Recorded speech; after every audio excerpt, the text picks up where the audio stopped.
Okay. Welcome to Teaching Another Country's Culture with Mobile Devices. My name is Harry Tuttle. And we'd like to first of all start by thanking Blackboard Collaborate for the wonderful platform that we have to use, and the Learning Revolution for presenting such wonderful conferences that are free, and we can go back and listen to the recordings at our own leisure. So we do that, so we appreciate that. So on this map on the side, if you would please go over and click on the star, and then move the star, and then click to where you are approximately on the map.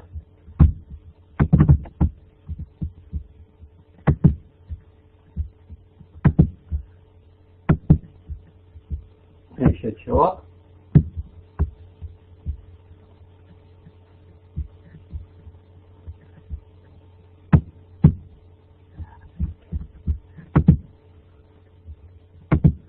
And I'll wait for people to try to get that.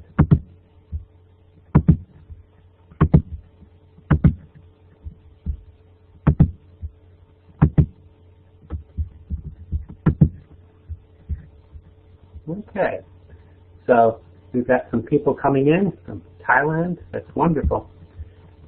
Okay, so what we're going to do now is begin the presentation, and then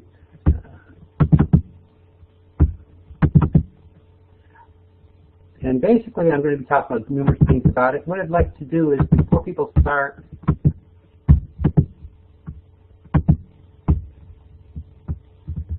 if you can type over on the side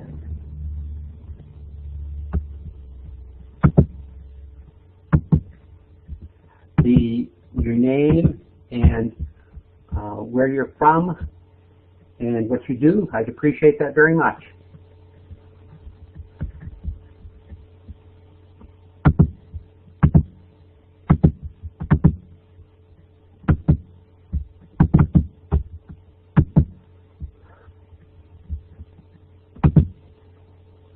Okay, so if you can put that in the chat window, help us. Okay.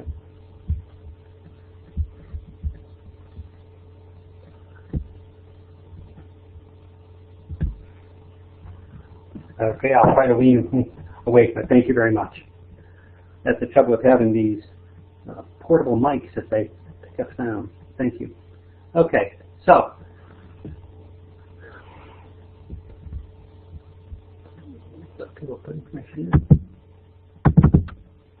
that one of the things we know about mobile learning, mobile devices, is they're all over the world. This picture, I think, so illustrates it so well as to what there are. And in the United States, we know that past President Bill Clinton has a major initiative to make sure to give mobile devices to people in Africa, predominantly for banking and other needs. So it's a very interesting thing to see how the world is using mobile devices. Barga, which is a city in Italy, has become the first medieval city to be completely tagged with QR codes. And any place you go in the city, there's a QR code you click on that tells you about it. And so we find out that culture is that the use of mobile devices is all over the world. One last example is a quilt of art from the Tijuana Cultural Center, and every part of the QR code tells a different story about this particular family. So we know that mobile devices and the things that are used for mobile are all over the world. And these are just a few of the mobile devices that you or your students may have. So today I'm going to focus on just a few cultural activities and things to think about as we go about doing these. So I'm going to first of all just talk about locations. I do teach Spanish, and the interesting thing is when I mention something like Lima, my students have no idea where Lima is. So I have them get out their mobile devices and do a map search for Lima, Peru. However, what we do is I have them go out first of all so that they can see the whole continent, because quite often they're not aware that Lima, Peru, that Peru is actually in South America. So to get them an idea of where it is, they actually look it up, and they start out this very wide view, and then they go to a slightly smaller view where they can begin to sort of see where it is in relation to the country, if there's any geographical features like water and the countries around it, just to sort of get a feeling for where it belongs. It helps if when we're talking about the country that they actually can know that. And then we actually, where is it located in the country? And many students just have no idea where it is. So we make sure to have them search and find that. And the last thing we do when we're on the map is actually look at the size of the city. And they actually find out that Lima, Peru is not on the coast, which is what it looks like on a bigger map, but it's that. So that's one of the ways to do it. What I'd like you to do is to please pick a place that you would like your students to do, and if you'll get your mobile device out and actually do a search for that, and just go through those steps, and I'll give you about a minute or two to do that.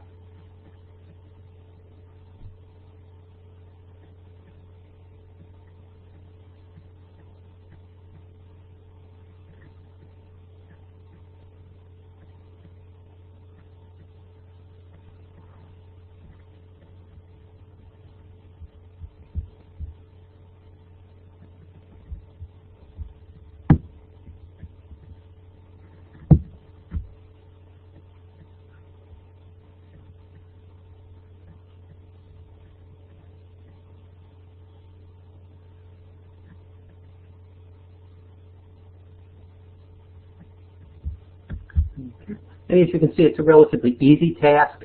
All they have to do is simply go to Google or whatever particular mapping program they want to use, and then simply to type in the name of the country and to begin to expand it out so they can do that. So it's a fairly easy task to do, but it gives the students a much better perspective than just talking about it. I'd like to start out with the next part, with talking about something that bothers me, and that is cultural stereotypes. And this poster is one that I found on the internet, but I've also seen this in many teachers' classrooms, where they have people dressed up in quote-unquote typical garb, and yet really what it does is it just creates more stereotypes about the people. Notice instead this other graphic, which just simply shows people around the world. Okay? It's a much cleaner, non-stereotypic thing. And I'd like to give you an example, and this is actually something I've heard people do, and that is that, you know, more than 76% of Mexicans live in urban areas, and yet when people show pictures of Mexico, what do they show? And here's an example of a picture that someone might show about Mexico, as opposed to showing this picture of Mexico City. And notice how the visual image of these two are very different, and the impression that they have on the students. Normally in my classroom I'd use QR codes for the students to go to these images and do that, but found that sometimes during these presentations QR codes don't always come through very strongly, so I'm going to do them this way instead. So I'd like you to think about stereotypes for a second. I'm going to do one last activity on that and then have you give me some feedback on that. Sorry, I'll try to lean away from it.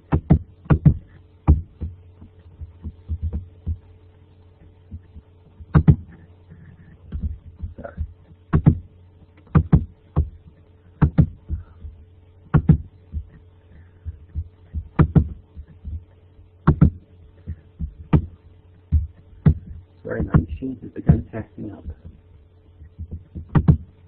Okay, let's do this.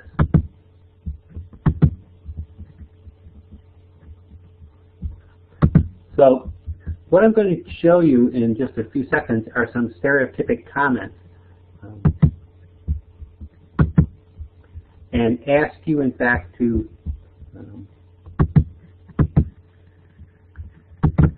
to them.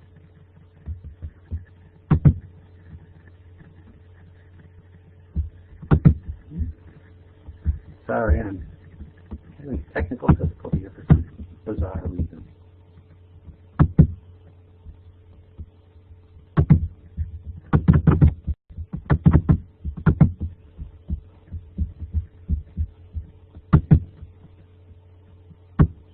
Okay, just give me a second. I'm going to try another technique to get this moving.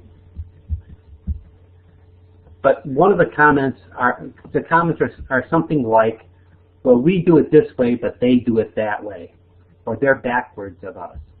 Or another comment you might hear might be that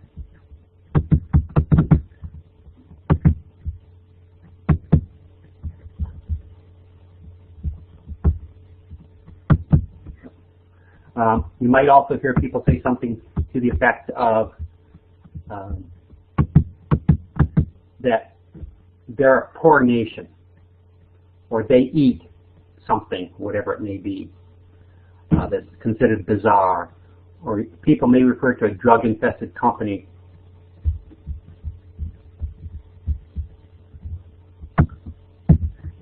or it's a dangerous place. And I've often heard teachers giving cultural presentations about other countries, and they begin using these expressions, and they instantly say things that create negative impressions. And yes, it's an interesting statement that all of these statements could be made about the United States. And I think we have to be very careful how we word things as we're talking about another culture, not in fact to create a stereotype when we're talking about that country. Do you have any other stereotypic comments that you might have heard someone talk about another country? I'll give time for you to put that in your chat window.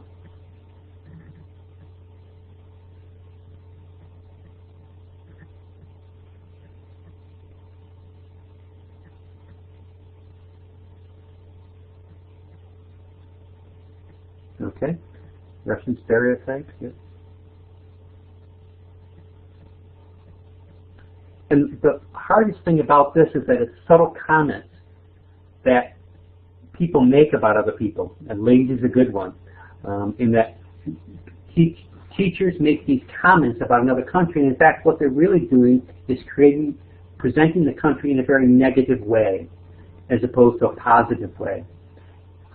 And I think we have to be extremely careful about how we talk about another country.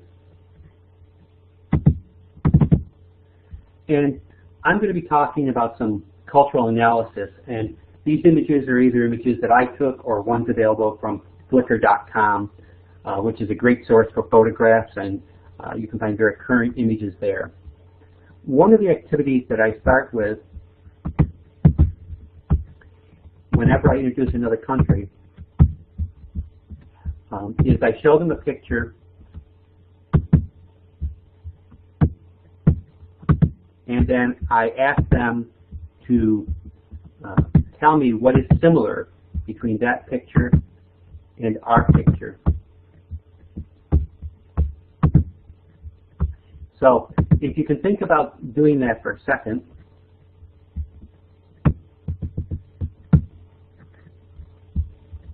Okay, and I'll show you an example.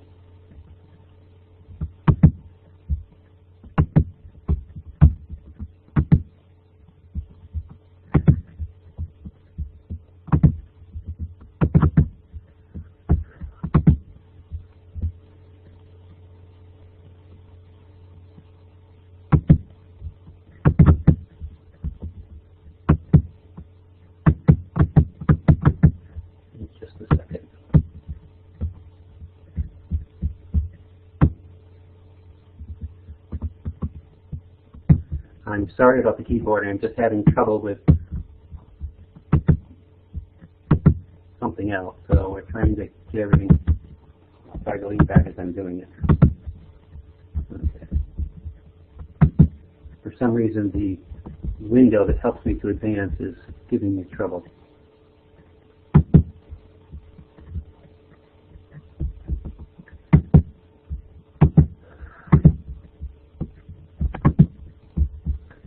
Okay.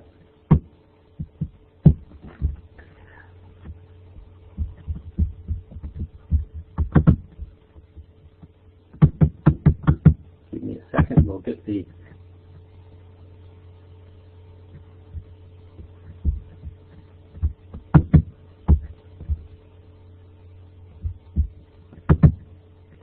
Okay.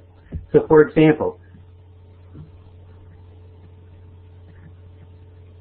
I don't think my machine is slow. I'm just having something else. Thank you, Philip. I appreciate that.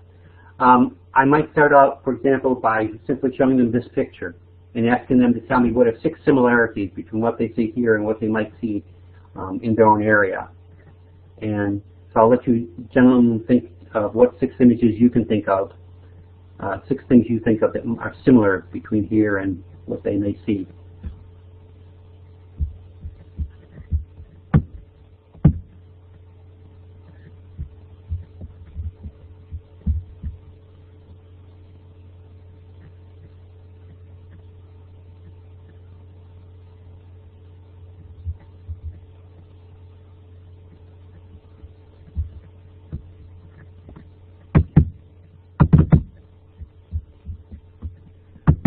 Okay, here's another picture that serves the same basic purpose of asking them what are similarities. And it's always interesting when they see a picture and they're asked what are the similarities, first of all. And they instantly, as they begin saying, well, there's cars, there's buses, there's trees, and they begin going like, wow, that sort of looks like here. And they get very confused for a second that this is another country. And I think that's a good thing for them to do, as opposed to us instantly presenting them with an image that shocks their senses about what they're doing. So again, the idea of starting out with what similarities from another country, and then I move on to what are differences that you might see. And I've actually, used this picture in class, and students identify the tree as one that doesn't seem like we have around here. They do identify the bus as having Spanish on it. They talk about the divider, that we may have dividers, but they may not necessarily always look like that. So students are able to begin talking about the culture, but they're talking about the similarities first, and then we begin trying to visually identify what are some of the differences between them. So if there's no comments on that one, then we'll go on to the next one. This next activity is one that I find works extremely well, in that most textbooks only have a picture or 2 about any country. And so students only see one image about that country, and that's what they think the country is. And by the way, this image here, the cathedral, is the one image that my textbook, Spanish textbook, has about Lima, Peru. So that's all students know about it. And that's sort of a sad state of affairs. So what I ask them to do is to get Google Images or whatever image program they want to use up on their mobile. And then I ask them to search for, since we're doing Lima, Peru, and to look at the first 15 to 20 images and tell me what they see, tell their partner or their group or their small group what they see in those images about the city. And so I'm just going to let you look at these images for a second and see what information you can find out about Lima, Peru just from these images.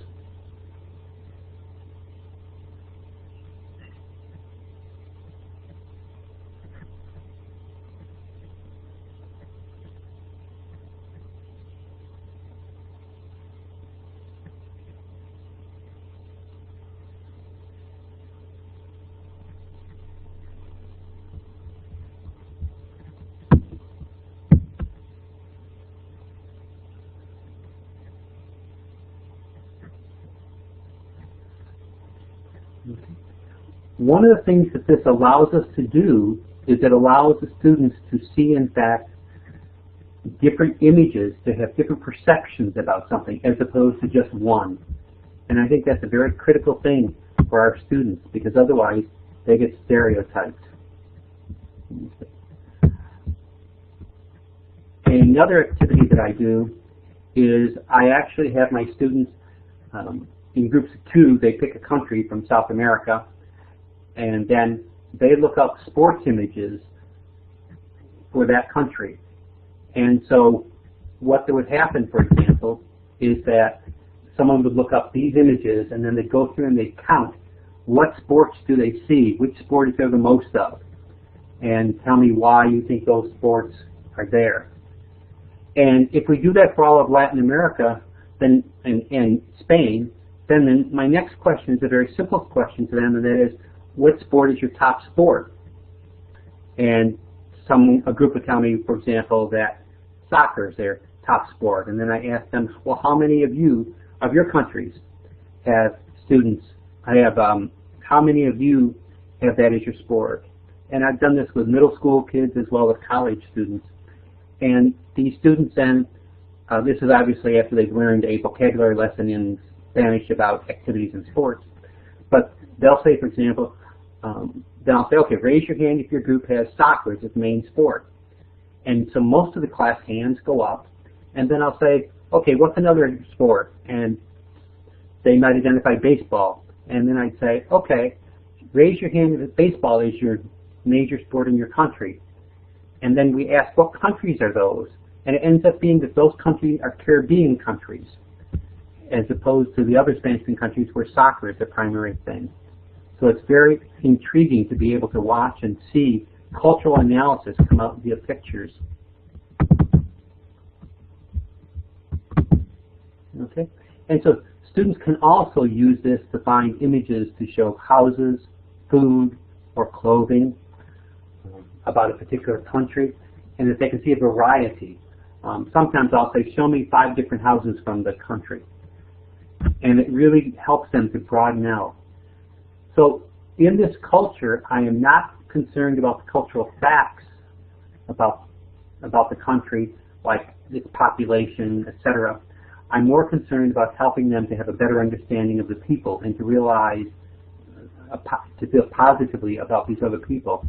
I do believe that if we want our students, in fact, to be more positive about other cultures, then we in class have to present it in that way. And so by having students find images and seeing different types of houses in that country, sometimes they actually go and ask them to check and see what houses are for sale in that country. And quite often what happens is the students look at those houses, they say, hey, that house is bigger than my house. Boy, that's a beautiful house. And they don't often have that image. When I have students find pictures of houses and food and clothing, you hear a lot of under-the-breath cultural comments, and quite often those comments are ones that are like, oh, wow, look at that brand new car, or look at that, how expensive that house is. And they come to see the culture as being a very positive thing, and not simply as thinking that all Mexicans now live in little shacks, which is a very common perception that many students still have about that. So having students find their images and comparing those images to see what it shows about the country is a great activity. I've also had my students find a YouTube video for that country and analyze visual information. One of the activities that's not up here is I actually had them find scenes of people being in a hospital. And so we simply looked at the clothing people were wearing, and we analyzed the clothing, and came to the conclusion that, in fact, many of these people dress very much like we do. There was a way of analyzing culture back in the 70s that involved people going to a country and actually sitting there and tallying how many people wore short-sleeve shirts, how many people wore blue jeans, et cetera, and coming up with all the cultural analysis that they could actually find out about the people as opposed to the stereotypes. So, anybody have any comments about any of these activities before I go on?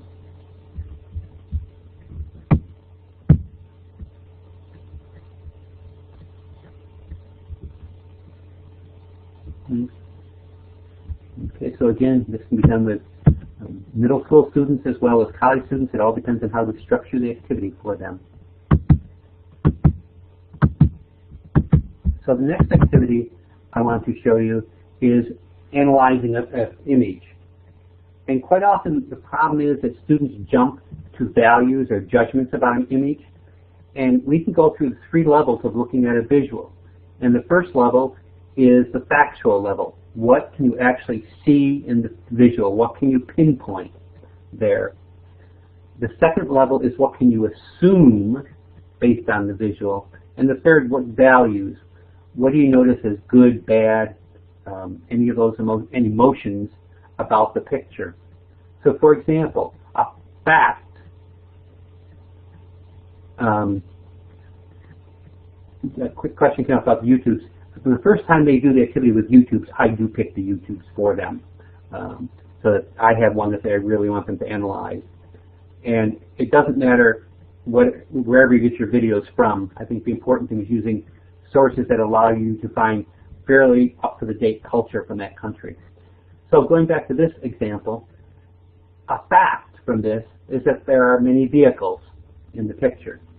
And you can actually see, you can actually count and see how many there are. Okay? An inference would be that, people are probably leaving, an assumption, you look at the picture and you notice there's more traffic on one side than on the other. And so the question is going to be, are people heading towards something or away from something? And that's an inference. An inference may be that the thing in the background is really a holiday tree based on its colorfulness, what looks like it might be a star at the top of it. And so people may make a judgment, an inference rather, that is in fact a Christmas decoration. And then if people say things like how beautiful it is, it must be a very busy city, those are all cultural statements that are value statements. But quite often when students see something, they jump up to the value without ever thinking about factual statements about an image or inference statements about an image. And so I will have my students go through several pictures to what's facts about the picture, what's inferences about the picture, what's values about the picture. And to make sure that they always base things on, first of all, what they actually see in the picture, not what they're assuming is in the picture or what moral judgment they're making about the picture. So any comments about using this way of analyzing a cultural image?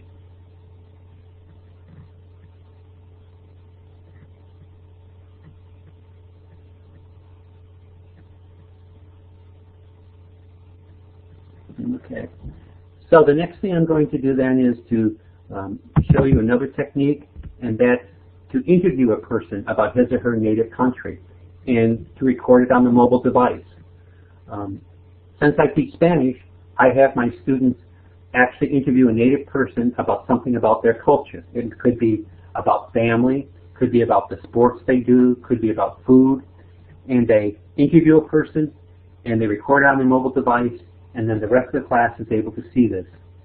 And they simply record this on their regular mobile device. They find a native speaker in their community who can do that. And quite often what I say, if you don't know the native speaker, then please use texting to text your friends to find out who they know, and most of them can find out very quickly someone that is a native who lives in the area. And some students have actually used Skype to do this with people in other countries, but more often than not, they actually meet the person. The other great advantage to using mobile devices is you can keep track of what's going on right now. For example, I use this QR code to have students go to the weather that's happening right now in the country. And I actually pulled up what it would look like.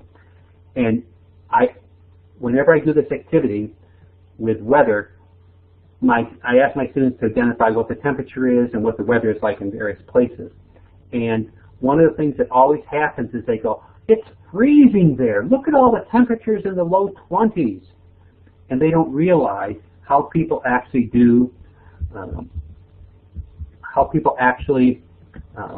use Celsius for that. So it's important for us to constantly do things that will help our students to better understand other things. And they can actually use a Google search for world newspapers. They can actually go and watch TV stations from another country. And Even just seeing the images of what they're reporting is an interesting thing. And they may find out that the image that's being presented is not the same image that they've seen in the United States news. So it's important for our students to use all these different vehicles to be able to try to find out much more about another culture, but to do so in a very positive way. I'm going to do some general information, and then I'll come back and do some information. So I do have a book on mobile learning for modern languages, and it has both communication activities and cultural awareness activities that students can do.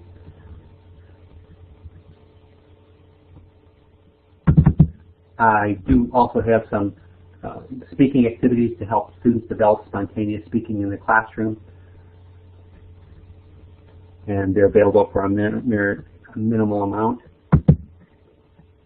And there is a book I have on formative assessment. I do have a QR code that has a link to all my material, and this is the blurb about that.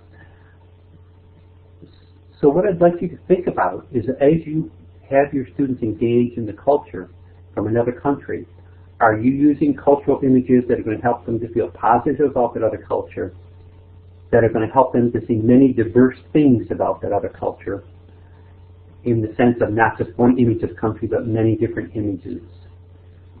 And are you going to show them modern images that represent the way most of the people in the country live, as opposed to showing one or something that some people still do, but it's only a very small portion of the population? If you do those things, then our students can become much better at trying to feel positive about other countries and hopefully to interact with those people in better ways. So I wish you lots of luck in your teaching about culture.